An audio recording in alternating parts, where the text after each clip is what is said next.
a lo que vinimos. Saulo el incendiario. La vida secreta del apóstol Pablo, de Gerald Meselier. Esta es una novela histórica. Se supone que es la biografía del apóstol San Pablo, pero realmente es una novela histórica y no es lo mismo. O sea, una novela histórica es una recreación novelada de la historia y otra cosa muy diferente es una biografía en la que hay una investigación absolutamente científica, vamos a decirlo así, seria, donde no se ofrecen nada más que los datos o los datos contrastados, ¿no? Aquí, claro, en la novela histórica pues existe una mayor libertad para crear sobre el personaje. Y esto es lo que es una novela histórica con una visión muy particular, y si se quiere hasta espectacular, de la vida del apóstol de San Pablo. Nos lo cuenta desde su nacimiento. El autor le atribuye unos orígenes reales. Cuando digo reales no es de realidad, porque ya sabemos que existió, sí, sino de realeza, ¿no? Dice que por parte de padre pertenecía a la familia de Herodes el Grande. Bueno, no es que pertenecía, es que le atribuye la condición de nieto de Herodes el Grande. Pero que al ser, no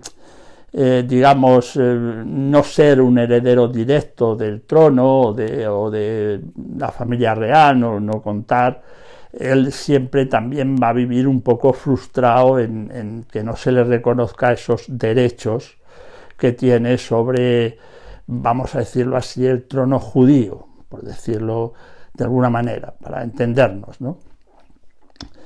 Él es también nos dice que aunque él se atribuye su nacimiento en Tarso, pero que no nació en Tarso, ahora eso sí, se forma en Tarso y también se forma, como les pasaba a muchos jóvenes de la época, en Jerusalén. Es un judío, bueno, esto ya lo sabemos, que él es un judío ortodoxo que va a perseguir a los cristianos. Nos cuenta también que él se casó, tuvo hijos, nos pone los nombres de los hijos, en fin, y nos va a contar toda esta aventura vital de persecución, porque él era, no solo eso, era un hombre de unas ideas, de unas convicciones que podríamos decir extremas, ¿no? Y eso es lo que le hace que persiga pues lo que él considera pues unos herejes del momento. Esto es por encargo de la autoridad romana, porque él tiene la nacionalidad romana o la condición de ciudadano romano, aunque es judío, pero tiene la condición de ciudadano romano. Y ya digo, ocupa un cargo, ese cargo le va a permitir enriquecerse, o sea, hacer un buen patrimonio, y en aras a esa persecución, bueno, ya lo sabemos, como el camino de Damasco, porque esto lo cuenta también, y nos dice que corre ese rumor, esa leyenda, de su conversión al cristianismo. Se cae del caballo, escucha una voz, dice que ve la imagen de Jesús, aunque el autor sostiene que posiblemente Pablo asistió a los juicios de Jesús, al juicio de Jesús antes de ser crucificado, y ahí es donde le vio por primera vez, le vio en persona.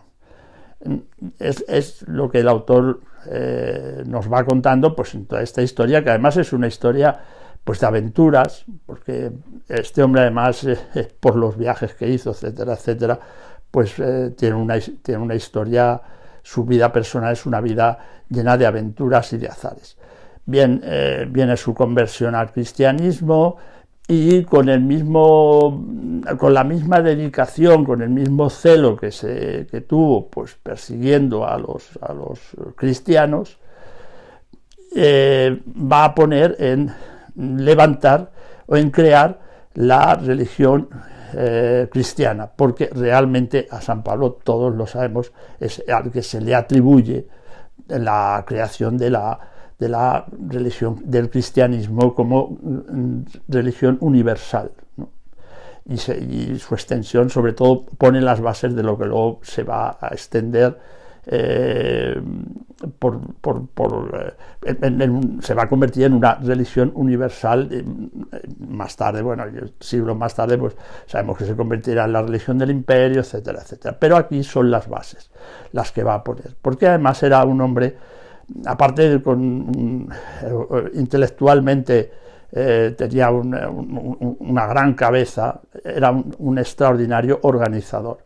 Nos va a contar también, claro, que en estos principios tiene sus enfrentamientos con la vieja guardia de los apóstoles, que la representan sobre todo San Pedro y Santiago. También va a tener problemas con el apóstol Juan, en fin, porque, lo sabemos, estos apóstoles consideraban que el cristianismo no era más que una modernización del judaísmo, ¿no? Y San Pablo no. San Pablo enseguida tuvo la visión moderna de que el cristianismo se debería extender entre los gentiles, no solo entre los judíos, y que no podía ser solo una visión moderna, vamos a decirlo de esta manera, una secta, en su momento fue una secta del judaísmo. Ahí es donde tienen ese enfrentamiento sobre la circuncisión, si deben ser circuncidados o no. San Pablo no niega, él dice no pueden ser circuncidados, no deben ser circuncidados, entre otras cosas porque estos son cristianos, ya no son solo judíos, son cristianos y se deben a Jesucristo, es lo que él decía, a Cristo. Por lo tanto, la circuncisión no tiene ningún sentido. Bueno, al final en estas discusiones todo ya se sabe por la historia que el que sale vencedor, bueno, ahí por lo menos en este libro hay sus discusiones, pero bueno, en la historiografía, pero en este libro el que sale vencedor pues es San Pablo, que además se le acaba llamando el apóstol de los gentiles, porque claro, lo extiende la religión cristiana más allá del judaísmo, lo extiende a los gentiles. Tiene un éxito enorme, pues hay muchas conversiones en las mismas sinagogas donde iba a predicar. En algunas tiene problemas porque le persiguen, en fin, es una vida, viaja mucho, extendiendo la palabra de Cristo, vamos a decirlo así, y es una vida de aventura, de persecuciones, abandona incluso a su familia, a sus propios hijos, a su mujer, por seguir esta causa. Además es muy curioso porque, bueno, esa es una descripción que sí que parece ser que es fiel, porque se conoce, que él era un hombre físicamente muy poco agraciado, era un hombre bajito, calvo, no muy guapo, de nada por el estilo, todo lo contrario, pero sin embargo con una fuerza y una vitalidad enorme y, ya digo, una cabeza muy bien amueblada, lo que le permitió extender esta doctrina, ¿no? Llega a Roma, claro, su punto de mira es la capital del imperio, que es donde él quiere predicar, y va a ser en Roma donde, por circunstancias, el libro no lo va a contar, por determinadas circunstancias va a ser detenido y juzgado y condenado, bueno, muere decapitado como mártir, ¿no? Aunque el libro nos cuenta que no es en la primera detención cuando le ejecutan, sino que le dejan en libertad, porque él tenía también unas ciertas influencias en el poder. Era un hombre que también sabía moverse dentro del poder romano, y estas influencias le permiten salir de la cárcel. Está unos años predicando por algunos otros territorios, entre ellos cita que viene a España, que también esa es una leyenda que existe de la visita del apóstol San Pablo a la península ibérica, a España, Bueno, es detenido, me parece que en Chipre, o no recuerdo, o a la vuelta a Roma, ahora mismo no recuerdo, vuelve a ser detenido y ahí sí es decapitado, y ahí muere, no hay duda de cómo murió como un mártir, ¿no? La figura que nos muestra el libro, esta novela, repito, novela histórica, pues es la de un hombre ambicioso, con poder, pero a la vez un hombre de una gran talla intelectual y gran mérito. Eso ya lo he dicho a lo largo de los comentarios, que eso está siempre presente. Pero él sí tiene sus ambiciones, y eso es, quizás no solo sus convicciones, sino esas ambiciones, según el libro, es lo que le llevan a construir todo esto que él lo considera, estamos hablando siempre, según este libro, lo considera como su imperio, su gran imperio, ese reino al que él no pudo acceder, aunque era de familia real, según, también repito 1000 veces, según el libro siempre, porque no confundamos la biografía real con una recreación. Decíamos, era descendiente de Herodes, y él se considera que tenía ciertos privilegios aristocráticos, reales y tal, no los pudo tener, pero al final sí se convirtió un poco en la cabeza visible de este supuesto ejército. Además es que lo dice incluso, ¿no? Antes de ir a Roma tenemos que tener un gran ejército de fieles, ¿no? Lo dicen alguna vez. En fin, es una novela curiosa, muy entretenida de leer, y en algunos casos pues prácticamente es una novela de aventuras, aparte de mostrarnos un poco los inicios del cristianismo. Saulo el incendiario.